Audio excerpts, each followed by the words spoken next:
It's over my Yeah, You know, one day. You should go over there and talk to them so that one day if they do it, then if you go to them. I've been You tell me when you're ready. Dr. Gillette. We should be just kind of in going. passing, I was like, I said, that's cool over there. We'll take If you it. grow out of it. If you grow out of it, we're right here. She just smiled. Probably, oh, probably got their times. It's I like like- prime real estate I over like the here. plan idea. Yeah. It's wonderful. Director Robin, there's I'm a dirt farmer. Anybody can grow whatever they want. All righty. Good morning, everyone. Good morning. Good morning. My name is Andrea Bailey. I'm the Director of Business Services here at the CEP. So thank you so much for coming to our Tuesday's talk sponsored by Rasmussen College. And we are so excited to have everyone here. It's okay. Okay, please come on in. Come on in. So let's see here. If we we're going to get started here, and today we have about the arts in Oklahoma and Marion County, which is so very exciting. So thank you very much for coming. Enjoy. Yay. Good morning. Morning. I'm Laura Walker. I'm the Cultural Arts and Sciences Division Head for the City of Ocala.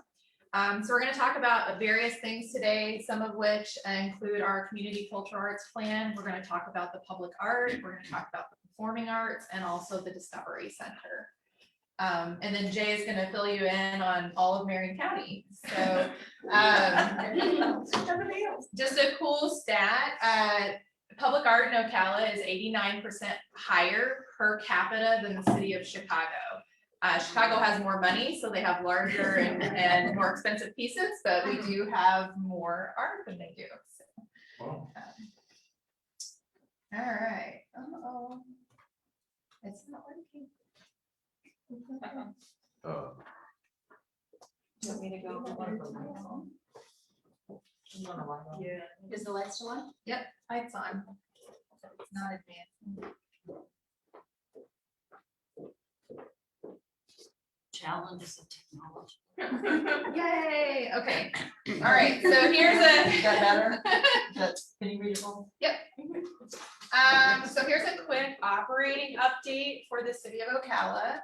We just did a call for artists for our annual artist roster. And basically what that does is it lets us vet artists from all around the country so that they're ready for folks who may want to do a public art piece at their either private property or public property. So if a business calls us and they want to put a mural on the side of their building, if we select from that group of artists that have already been vetted based on their portfolio, then they don't have to go through the whole process. On that note, we just did approve a public art policy and are working on formal implementation through an ordinance. The policy has already been vetted through the Ocala Municipal Arts Commission, and then the ordinance should be incorporated probably by this summer. Private property contributions to public art since we've started this process have been 3 additional murals and or sculptures on private property that have come through our Municipal Arts Commission. We do place all of our public art on the Florida Mural Trail. I don't know if you folks are familiar with that. So Florida has a mural trail through the State Visitors Center. And so you can see where all of those public art pieces are in the state of Florida. We also post on the Florida Public Art Professionals Association. So they do a monthly newsletter, and I believe anyone can sign up for their newsletter. So if you're not on that, it's really cool to see what other communities are doing. We are getting ready to release our 6th biennial Ocala Outdoor Sculpture Competition call. That will get released on March 1st. And those installations will take place the first part of next year. So if you've been to Tuscaloosa Park, that's where most of those are showcased. We are also, I don't know if you've seen the musical equipment out at the MLK complex out at Webb Field, but we are getting ready to do some more outdoor musical equipment for the kids to play with in Derby Dance. So that's been ordered and it'll be installed here in the next few months.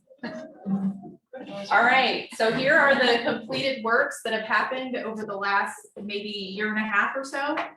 So the first one here is actually on the side of the customer service center, right here behind us. And this is electromagnetism. It was painted by Drake Arnold, who is a local artist. It has an augmented reality feature where you can take your phone and scan the QR code, and then you can point it at the mural, and it takes 3D elements out of the mural that you can walk in and through and sort of experience.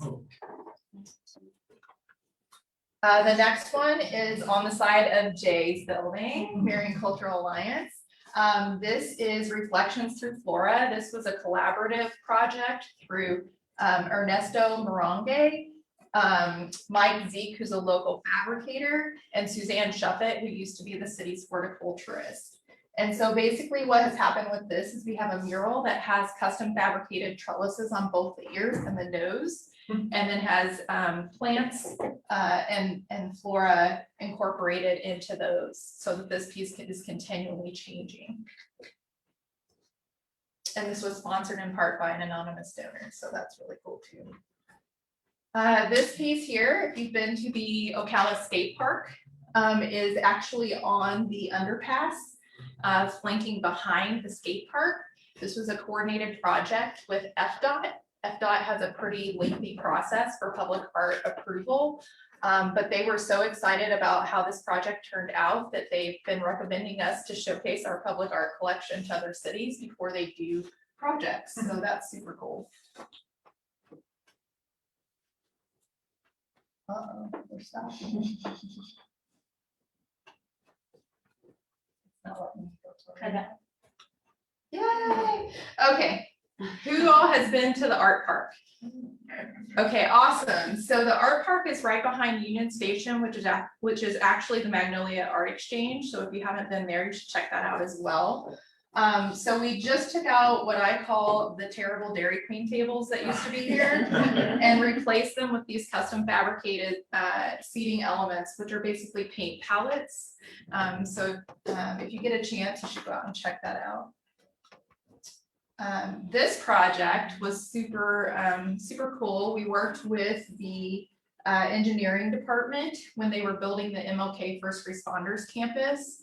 And basically what we did was we hired DOS, an international muralist, to come in and paint the surface of the basketball court. So this project was sort of a learning experience for us because it's the first type of project we've done here in Ocala that includes a surface coating that has to go down before you actually paint it.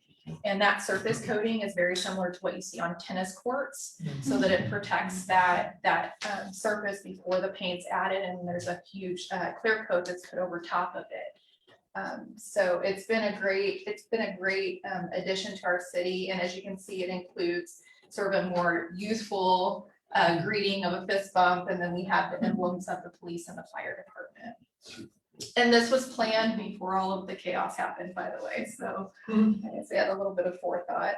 The other pieces that are at the MLK First Responder Campus are these custom fabricated seating elements. They have whisper tubes on the side of this particular bench. You can sit on either side of the bench and talk to your person on the other side. And then the little chatterbugs, you can talk into their little antennae as well. And this was done by Adam Walls. He's based in North Carolina. How many people have been to the Discovery Center? Okay, how many have been to the Discovery Center in the last 3 years? Okay, awesome. So the Discovery Center is really cool. We're going to talk more about that later.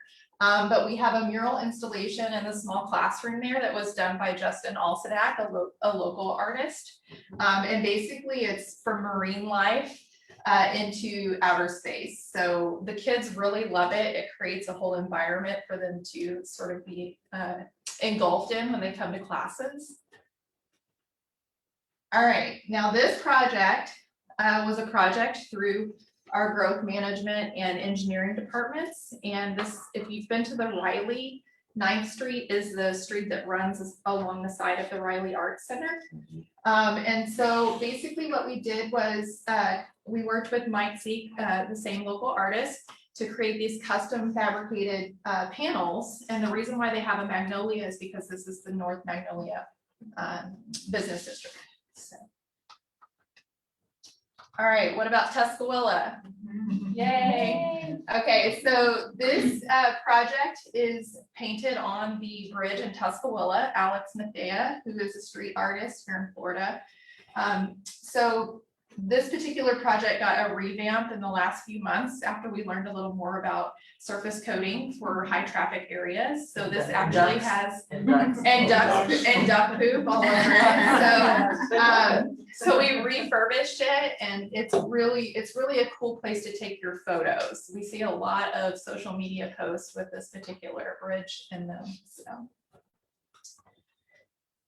this project is at the Edie Kroski Center. These panels are custom created sound panels that are used for acoustics, but also something beautiful that represents the African-American heritage through quilting and coordinates with the Ocala Black History mural, which we'll talk about in a minute as well. This was actually sponsored in part by Advent Health because of the health element and the benefits of the sound within the Kroski Center. This was done by Pigman's Music and Arts. It's a couple that works together, and they do all kinds of things, music and art, and they build things for Epcot. So it was really a pleasure to have them work on this project. All right, you guys are going to see these installed in the next maybe 2 months or so. So these are the legacy panels that were originally located at Legacy Park. We have found a new home for them. And so they are going to go in at Scott Springs. So these panels, there are 4 of them. And if you're walking one way, it is African-American Seminole heritage. And the other way is the Marti City, the Cuban cigar factories that were housed here in Ocala. And they were done by local artist Maggie Wakely, who's also with FAPO, if you guys are familiar with FAPO, and Jordan Shappett.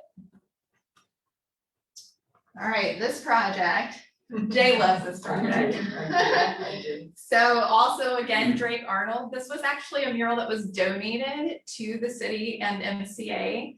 And it is on the east facing wall of MCA. And he has this whole story about the chickens at his farm and how he's gotten into farming, which is what spurred this particular painting. Also in MCA's courtyard, because it's the arts hub, is this selfie wall. This was painted by Justin Alsadak as well. It was sponsored by an anonymous donor. This was actually done through a call for artists and a jury selection. And so you can go and take your picture right in front of this wall. You're at Jay's place. Stop in and say hi. Say your name. Jay's gonna call it from now on. All right, this one's really close to us as well. So behind City Hall at Bank Street, if y'all have been to Bank Street, we had this really ugly meter at the corner there. And so we worked with growth management and our electric department to put together this screening project and also to identify O-tracks. So O-track is supposed to go from the farmer's market all the way down to the Riley Center once it's complete. And so this gives us a way to incorporate signage and also a screening so that you're not seeing those meter boxes. So there are panels that open and everything for access. There's special open access for the business owner because there's a panel that they have to access versus the city. So some of these projects are kind of involved in making sure that they're utilitarian as well as something that's beautiful. This is the Ocala Black History mural, which was a project done through the College of Central Florida. We did a restoration project in combination with the Levitt AMP series. I don't know if y'all are familiar with the Levitt AMP series, but we have been a recipient. This is the 5th year of the Levitt AMP grant, which is a national foundation for creative placemaking through music. And so in doing that, we do a public art project in coordination with that series. And the Levitt Foundation actually gave us a small grant during COVID to do an educational booklet to go along with the restoration of this particular mural. Those education booklets have been passed out to Marion County Public Schools. Each media center has 30 copies that they can integrate into their curriculum. And then those are the links. they have access to this after. I can. Okay. So you can click on any of these links. There are videos for each one of the public art projects as well. All right, sculpture donations. So all of the sculptures you're going to see in this collection were actually donated by a private anonymous donor who we love. So this particular piece is Strength of Perseverance, which is currently in the outdoor sculpture competition. And once the sculpture competition ends, will actually be moved to the airport and housed at the airport so that you can see it on display permanently.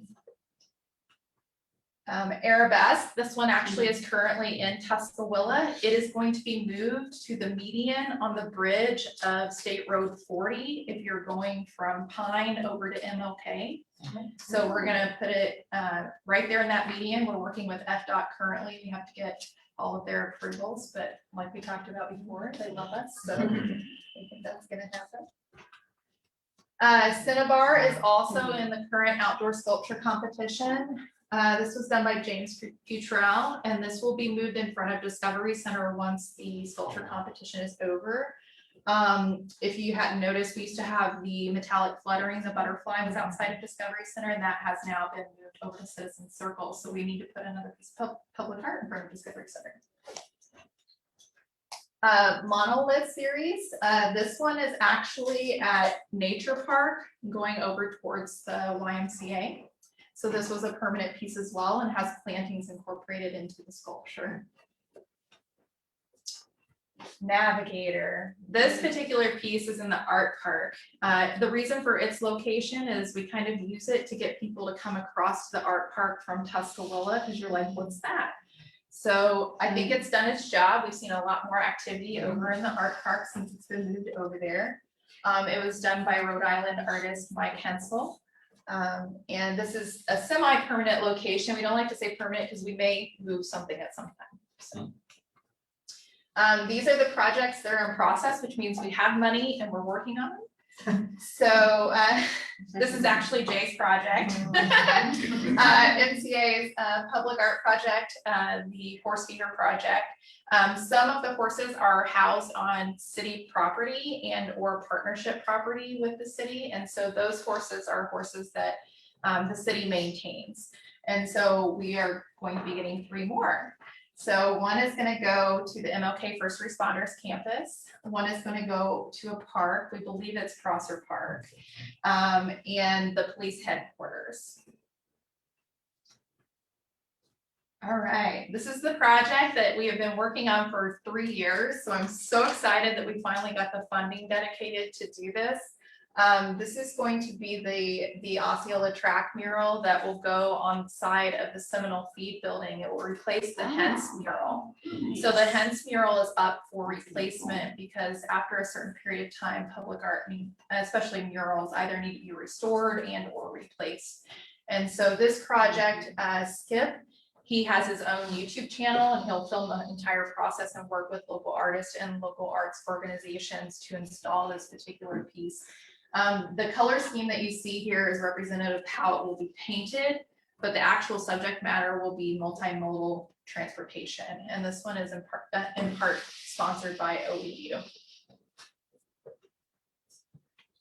All right, this one I'm really stoked about because we have some partners that really haven't worked together in the past that are going to work on this project.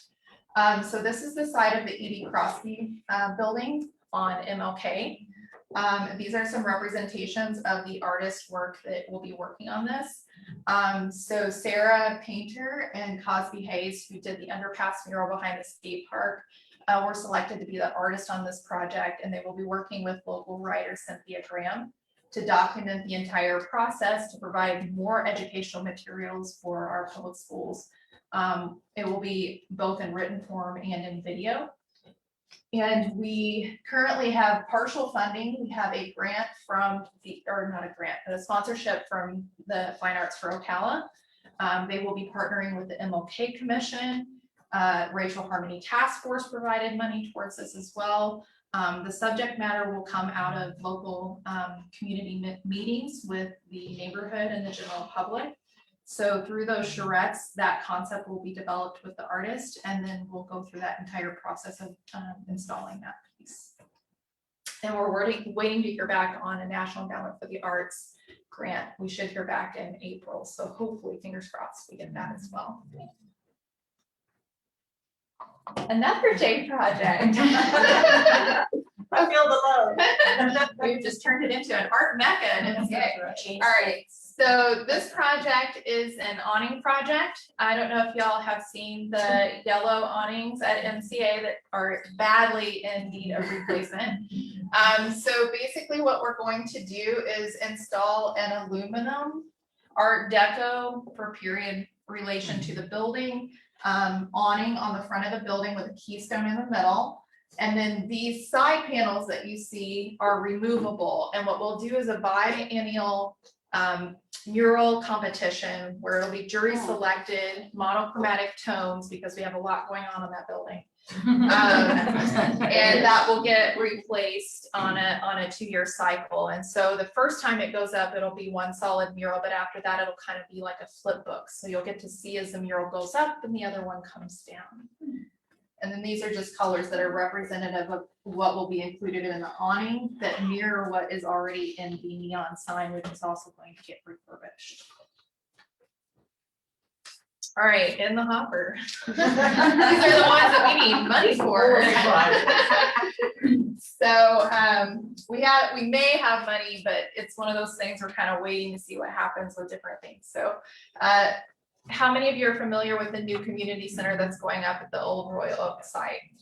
So we're getting a new community center. It's going to be top of the line. It's going to be super awesome. We had a groundbreaking a few weeks ago.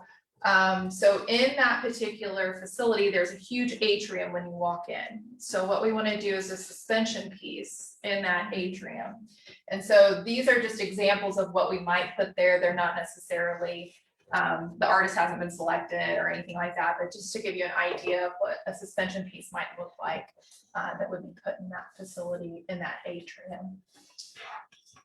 And then on the exterior of the building where you sit to eat, there's a patio area that has this huge linear wall. And we want to do an interactive art piece. Same thing with this. This is just an example. So we'll be looking for artists to do this project as well, but something that the kids can kind of interact with while they're sitting out there eating their pizza or whatever.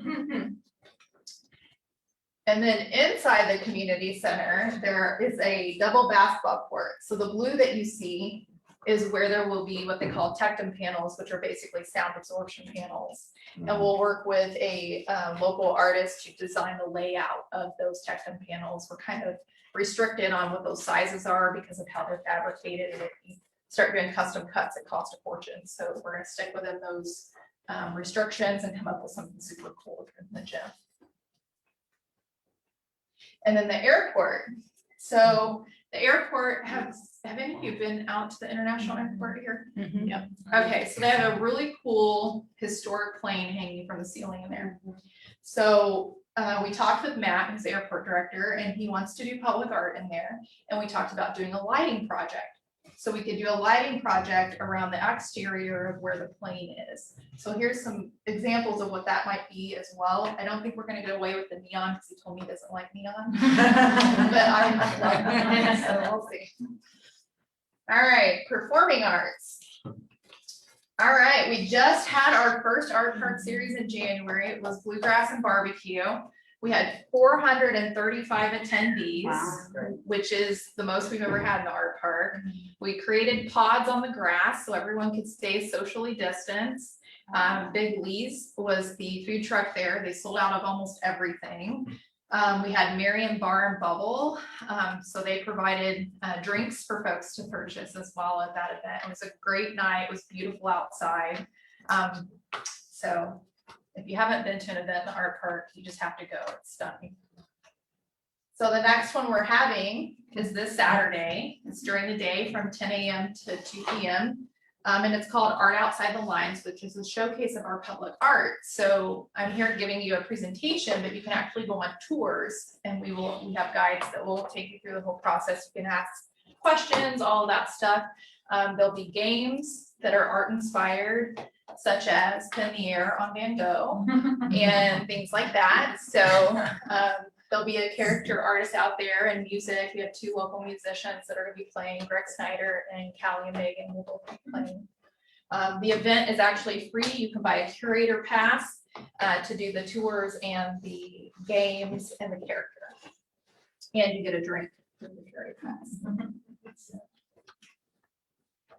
We also are partnering with our recreation division to do After Dark in the Park at the Art Park. We will be playing Frida, which prior to the movie starting, we have a mariachi band that will be playing. So it's going to be all inspired by Mexican heritage. And the Mamas and the Tapas food truck, I think, is the one that's going to be there. So, and that's March 26th. All right, in process, Levitt Amp concert series. And we talked about that earlier. I don't think many folks went to that, but this is a free concert series. It's going to start on April 16th. It has all kinds of genres of bands. You will be exposed to things you've never heard in your life that are super cool.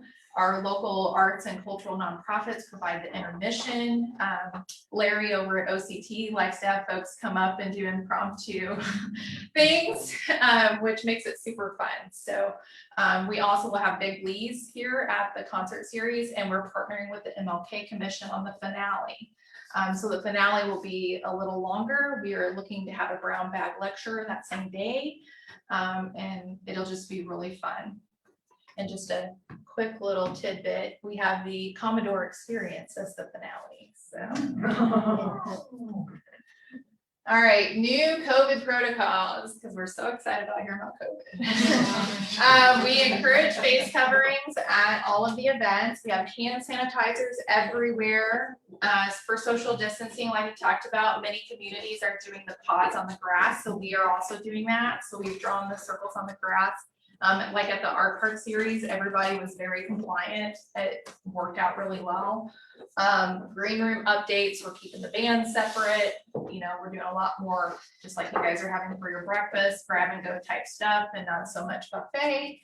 And more ability to use cashless transactions. And so for drinks, we're having people purchase tickets instead of exchanging cash with wet beers and stuff like that. So Discovery Center. All right. At Discovery Center, we have lots of things going on. We have several classes, Create Scientists, which is for the little guys, 2 to 4, Junior Zookeepers, Lego Robotics, and then we have what we call Schools Out, Sciences In, SOCI. So the days that they don't have school, they can come to a day camp and learn all kinds of cool stuff.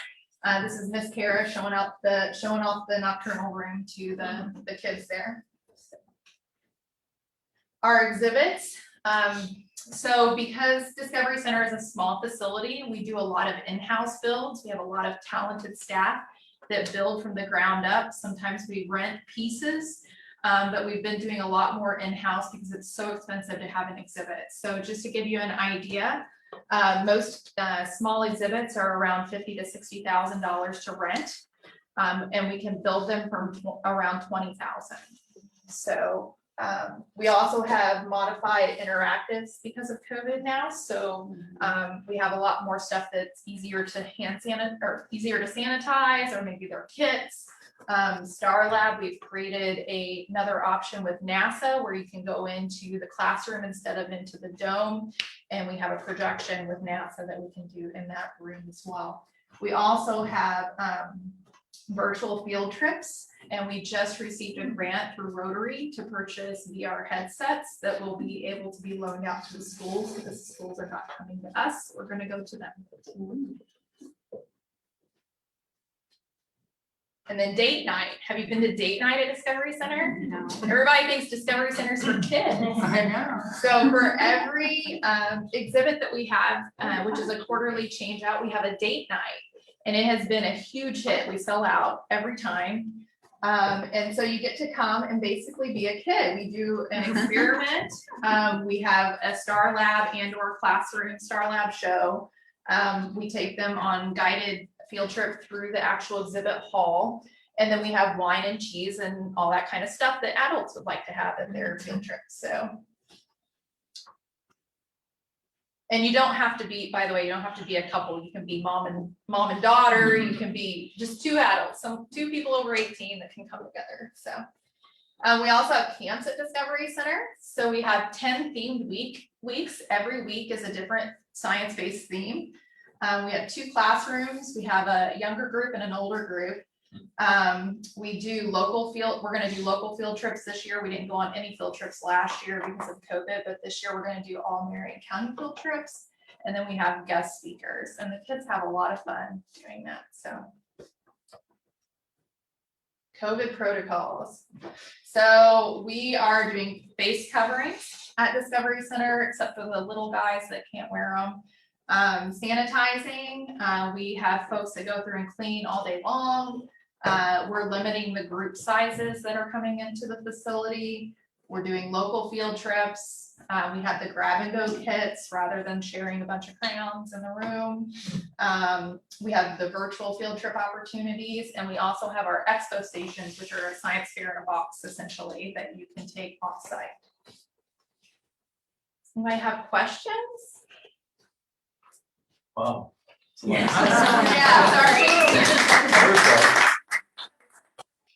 Well, if you guys have any questions later, you're welcome to contact our office. I know there was a question earlier from Bart about how private businesses can do public art on their sites. That would call our office and we'll help you through that whole process. I have a question. So we have a lot of visitors that come to Ocala, and I know we have all these amazing different places all over Ocala. Is there a map, kind of like the DCB has a map that tells you, is there like an art map? Like for Ocala. Oh, Yeah. sweet. Okay. So I'm Jay, like, we we should should have that. Jay's gonna Dang be it, talking I was about all over it. we do have a Very new public cute. art guide out as well. Okay. So we do have a public art guide that's a pamphlet. We also have what we call OnSell, which is a virtual platform for our public art and also our art and city spaces, which are the gallery spaces for the city. Great. On OnSell, you can also do a tour out at Fort King. You can do a tour of the downtown historical sites because we work with HOPS. So there's also that virtual opportunity. So is OnSell an app or? OnSell is an app. You can go to the city's website under cultural arts and get directly to OnSell and pick whichever tour you want to do. And it has a locator on there as well. So if you see a public art piece and it has a QR code, or if you see a building that has a QR code on the side of it, if you scan that, it'll take you directly to OnSell. And then it will also show you, it'll pin where you're at, and it'll show you what's close to where you're at. So if you're doing a walking tour. Or But you outdoor- download the app first on your phone and then proceed. You can do that, or you can just scan it. Yeah, and it'll take you directly there. Can I get some of those public art guides for the VCD? Of course. Yeah, we'll bring some over to you. I'll send Leslie a text. Yeah. What's up?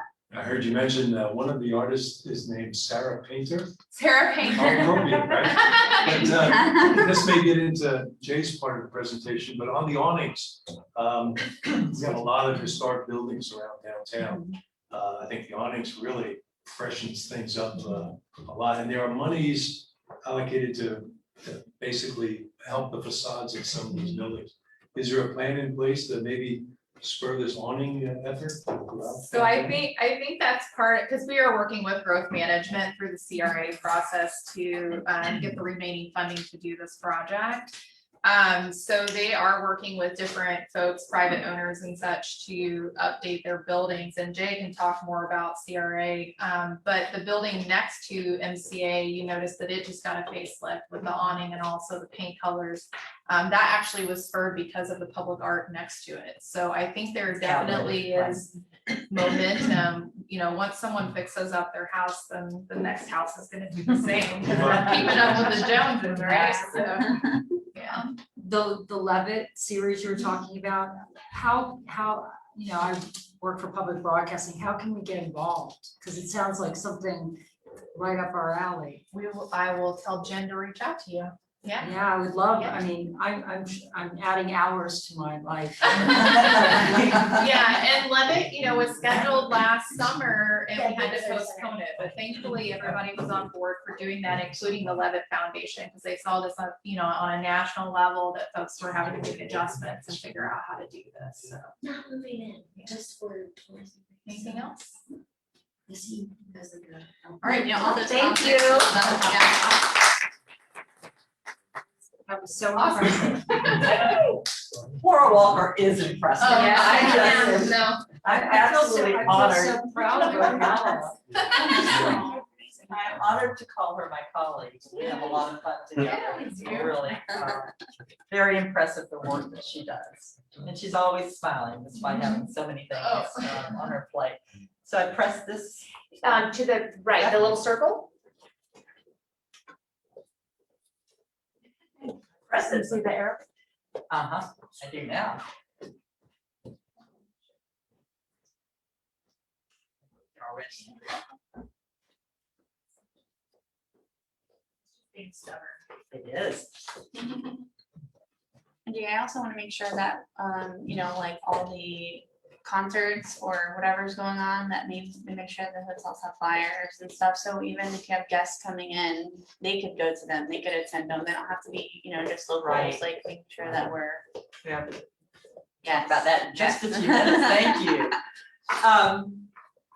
Good morning. I'm Jay Bailey, the Executive Director of Marion Cultural Alliance, and I'm so glad that you took some time out of your day to come learn about the state of the arts.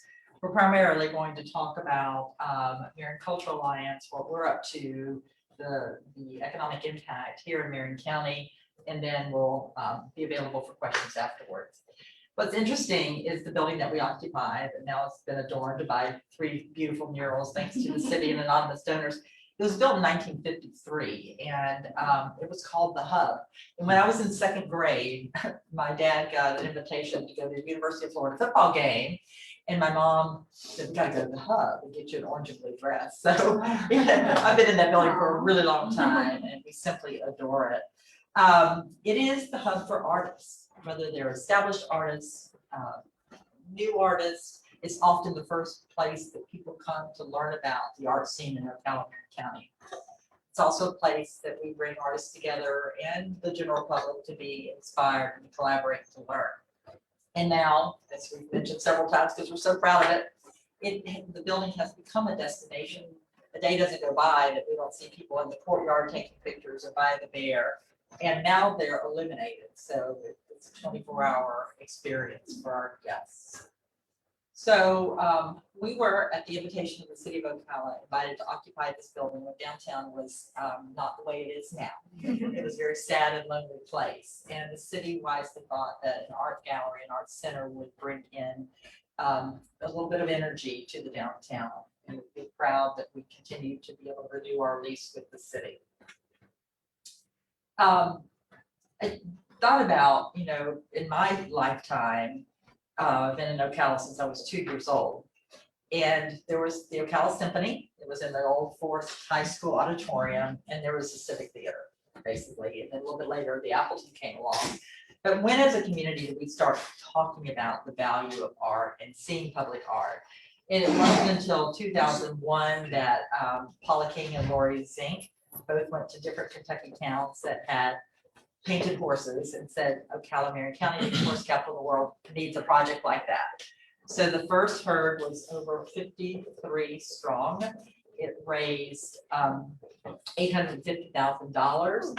Of that $850,000 that was raised at auction, the organization, I'm not sure if the won't say that, the organization gave half of it away to other nonprofits in our community. The other half formed our endowment. In 2001, that project really became the crucible of MCA. They figured if we're raising money for arts in perpetuity, then we truly needed to have an organization that would be the umbrella organization for arts in our community. In 2001, we started issuing cultural grants, and fast forward to today, we've given out over $385,000 to arts organizations like the Civic Theater, the Symphony, and smaller organizations. And fast forward to 2016, that was the year that I was hired in April, it's coming up. We had a retreat at the Atlantic City Center for the Arts in New Smyrna and developed our first 5-year strategic plan. And the only thing we didn't get accomplished in that plan was we were thinking blue sky. Wouldn't it be cool if we could have a terrace bar up on the top? It's a great idea, right? City manager looked, had the engineer look, and it's not like strong enough to do it. Like build an exoskeleton on it. Anyway, that we didn't get that accomplished, but never say never. And then in 2017, the city wisely established the Arts and Cultural Division and hired Laura Walker. And as you see, the rest is history. In 2017, we partnered with the city of Ocala with a $25,000 grant to fund our first arts and economic prosperity study. This was in partnership with the Americans for the Arts. It was their 5th study. We were one of 331 communities to participate in that study. And what we found out was that this industry right here in Ocala, Marion County produces $56 million annually. Now that was pre-COVID, we'll get back there. Employs 1,422 individuals, generates an additional $6 million in local and state taxes. And then it really put to rest the misconception that communities that support arts at the expense of economic development. In fact, it really showed the opposite is true. When communities invest in arts, it has a tremendous support to creating jobs, generating government revenue, and attracting tourists. And as a result of this study, we were able to go to the TDC that held workshops during their strategic plan, and we talked to the TDC about the value of arts tourism. We know from studies that the arts tourist is more affluent. They're more likely to stay in our community more days and likely to spend more money. So as a result of that, they included that into their 5 pillars of what attracts tourists: equine, ecotourism, art, sports. I'm missing Stacy. Probably. Oh, man, if you wouldn't have asked. I know. All right. It's a trick question. I'll think about it. So then in 2020, our board of directors, sensing really the growing recognition of the importance of art, spent 6 months out in the community talking to stakeholders and our partners representing thousands of constituents to really understand what they knew about the arts, what they knew about MCA, and what they value in the arts. As a result of that information, we created a 2021-2023 plan. The plan not only identifies our overarching goals, but also has, much like the CEP, metrics to be able to track our progress on those goals. So as a result of that, we also updated our vision statement. And we envision a Marion County in which the economy is fueled, community is strengthened, and lives are enriched through cultural and artistic excellence. And our mission, we've all ended up championing, convening, building, and creating, but championing artists, arts, and arts organizations. We want to convene people around the appreciation of art, learn about art, build support for art, and create a thriving arts presence in Ocala, Marion County. Now, a good mission statement, a good vision statement, we have it memorized, and it's just so new that I'm still working on it. It used to be easy to say, we champion, convene, and create. But I'm really proud of the work that the board has done on that. So Laura mentioned that the city just adopted an arts and cultural master plan. It's a 10-year plan, and the cities have a lot of experience with commissioning plans, having those plans approved, and working those plans. And just look at downtown, the MIG study, Midtown. There are a lot of examples of the city. So this plan is just now really kicking off. All the partners worked on implementation strategies to support the plan. And ours primarily revolve around funding priorities to build the capacity of cultural arts organizations through support services. And what that means, the Appleton Civic Theater, the big art leaders in this community, they're doing a really great job. It's the smaller ones that we can help. We talked about it earlier that not everybody has the entrepreneurial spirit, the marketing experience. So through training that we have in small group settings, we're able to help our smaller cultural arts organizations increase their capacity. We also want to increase our funding to these organizations. And then talking about marketing, there's not a overarching omni-channel effort to market the arts and cultural assets. And we have so many of them. Individually, they're doing a really good job, the big ones in particular, about marketing themselves, but the smaller ones aren't. And if you start to think about the ecosystem of our arts and cultural with all the work that Laura's done, you know, the museums, the symphony, the Riley, et cetera, you package that together, it makes for a nice weekend or a nice weekend of Calamari County. And then the other thing we want to do is let's have more public art. We know what it does for community spirit and sense of appreciation for life in general. You know, when you watch people enjoy the art, they're smiling, they're talking, it's very engaging. So we have 3 goals to champion: providing arts leadership, to be promoting the arts, and then create funding for the arts. I'm not going to go through each of these. This is on our website if you want to get into the weeds with this. But one of the things that we want to do is to facilitate communication among arts organizations. In particular, what's going on, how can we promote a common calendar, online directory for our arts organizations. And then we also think it's really important for the arts to be represented at all the tables, whether it's the CRA, the CEP, Board of County Commissioners. So we are looking for people that are arts advocates and then encouraging them to apply for application on the city boards, on the county boards, or run for election. And no, I'm not. Never say never though, right? So promoting the arts. One of the things that we do at the Brick is provide a space for our local artists to paint their art, to sell their art, to display their art. And then we talked about the importance of marketing our arts organizations and our artists and our arts. So during COVID, we developed an online directory. So you can see all the arts organizations, but also you could see a digital gallery. So you can go, instead of coming to the Brick and risk getting exposed, you can go online and see all the artwork, the price of the artwork, and buy the artwork. It's kind of fun. And then funding for the arts. So we want to get our endowment to $900,000. Why don't we just round it up to $1 million? Stock market's helping, right, Nick? Develop a mechanism for continuous and consistent funding of operational needs. The CEP took a trip a couple of years ago to Lexington and they visited the Lex Arts.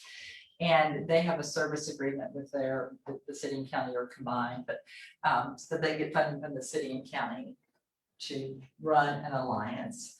The other funding that we're looking at is a lot of other organizations throughout the state of Florida and nationally receive a percentage of the arts and new construction. That's another source.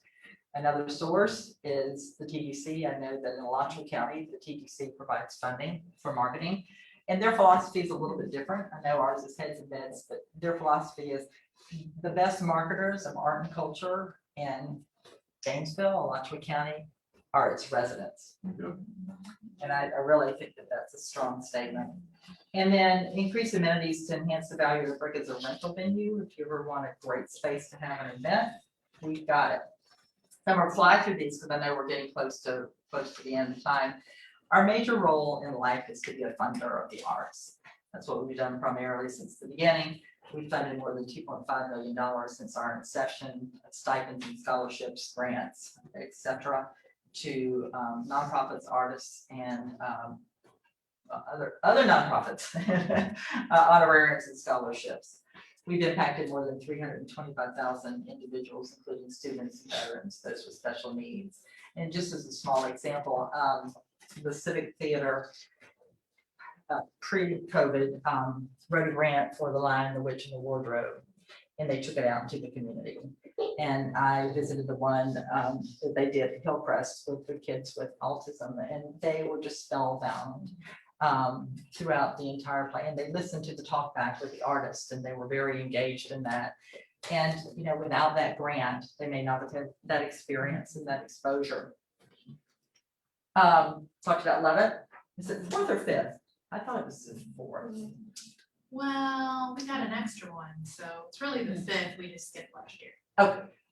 Well, anyway, the season starts in April. And if you haven't been, bring a picnic. You know, bring your friends. Mary didn't miss a one. We need volunteers. It's just the most wonderful experience. And like Laura said, my exposure to different genres that I was like automatic, I don't like that. But I have become, listen to everything now because of Levitt. It's fantastic. And really what Levitt's about is creative placemaking, you know, taking a vacant spot and then energizing and activating it with people. And you really see that happen. When we grow up as a community, we'll apply for a Levitt Pavilion. You have to be how big do you have to be? 500,000 people. We're gaining on that quickly, but they are year-round operations in partnership with the Levitt Foundation, and they are pretty fantastic. I've been to a couple of them. So you might say, what did we do during COVID? Just quickly, we established relief and recovery grants. We had a digital gallery of what the artists were doing, so it's a drive-by. Once we came back, we had the new normal. You know, what work did you create during the pandemic? We held tons of Zoom meetings with art leaders about PPP and how are they handling cancellations of events. It really was a time of fear, but camaraderie. And through it, we got through it. We shifted some grant funding that the Riley had so that they could put on the digital series. And I don't know about y'all, but those are very comforting, particularly in the first days of stay at home, to be able to connect through the computer to your friends. A minute ago, I said that we established the relief and recovery grants. We realized that, you know, if we put our normal grant program out, nobody could apply. I mean, nobody had any programming, nobody was doing anything. So we just converted those to operations. Apply, spend the money however you want to. And Katrina Plouffe, if you haven't met her, she's the most precious thing in the world.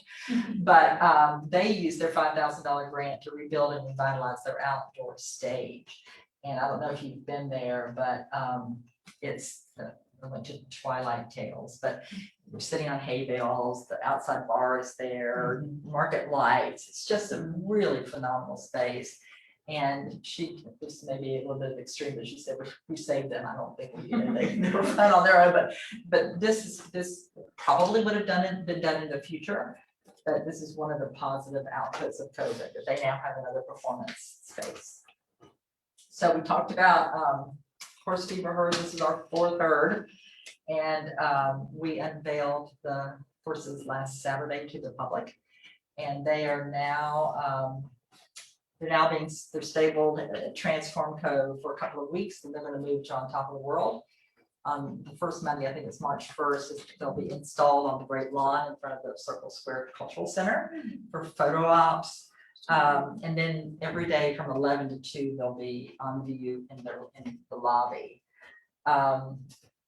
We worked with the Greg Graham Endowment initiative and wanted to create a horse in honor of our late Chief Greg Graham, and worked with Amy and the family. And the horse is absolutely stunning and breathtaking. He's on view at the Brick if you want to come by this morning and see him. But basically, Greg loved the water, and it's all different levels, but basically underwater, scuba diving, the lake with its love for boats and skiing. And then he loved parachuting, loved the air. And then the other side has his plane with its tail numbers, and then heaven. And it's just, it's what art does for us. It really does. And the family is very honored and delightful. He will be installed, as Laura said, at OPD, but he's also going to be around town for a little bit of time. We had 3 horses that we selected to be a part of the giving collection, named in honor of Dick Hancock with FTBOA. He loaned the organization in 2001 some money so that they could buy these horses. And he just passed away. So this is, his family's honored to have this collection named. But these horses are gorgeous. This is Bonnie Eads, that represents all the flora and fauna in Ocala County. Carlin Hirschberger, she's famous for her nest. And then Rhonda Richley, this is just happy, you know, it's just a happy horse. They too are on at the break. They got delivered yesterday, so if you want to stop by and say hello to them.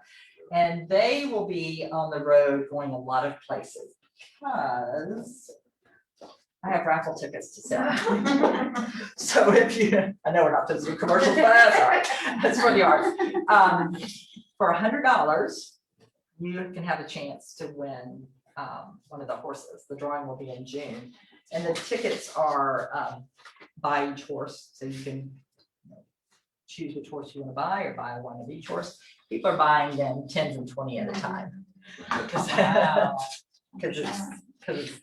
the end of the day, if they win, it's a lot less expensive than one of the other horses. So, questions? Okay, where are the horses gonna be displayed at now? If someone comes in and wants to see them, we can send them. So in March, so the Giving Collection and Legacy will be at the break through the end of this month. The rest of the whole herd will move to Circle Square Cultural Center from March 1st to the end of March. Okay. And then they'll find their permanent home. One of the fun, each horse has its own story, but one of the fun horses is called Firecracker. And yeah, it's one of the board members, Joe Lehman, said to the board, you know, we have a lot to celebrate at the CEP. It's, you know, we're chamber of the world. And so they got a little syndicate together and they bought Firecrackers. So he'll be installed here. He's just absolutely beautiful. Two of them. That's right. That's right. That's a herd. Yeah. Any questions? Any other questions from the Aurora? Websites, in terms of artists in the community looking to engage with both you at the MCA as well as the city, calls for artists, et cetera. What are the two main websites that artists should know here in Marion County to get involved?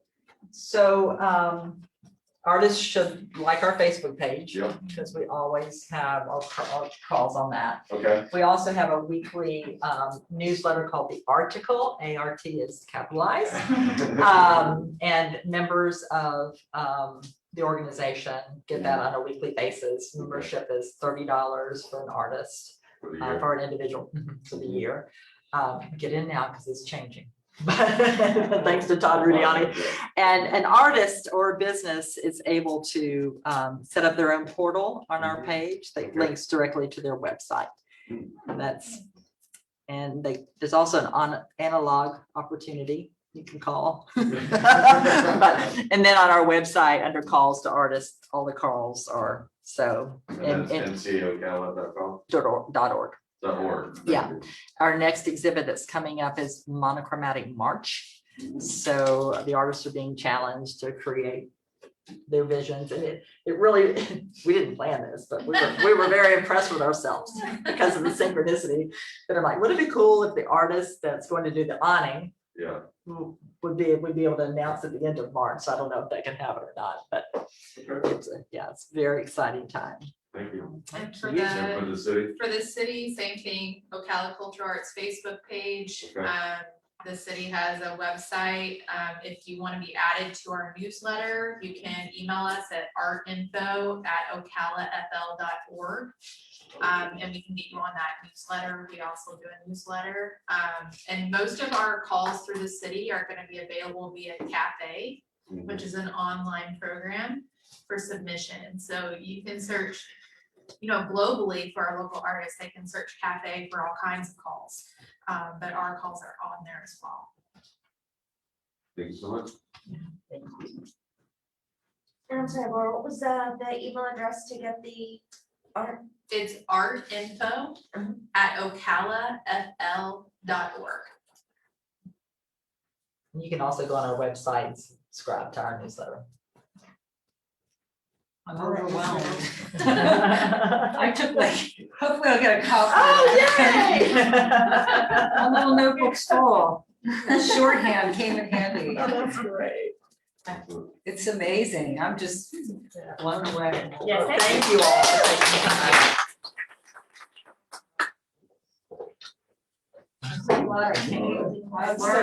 I learned so much. My brain's spinning. I don't have a card yet. I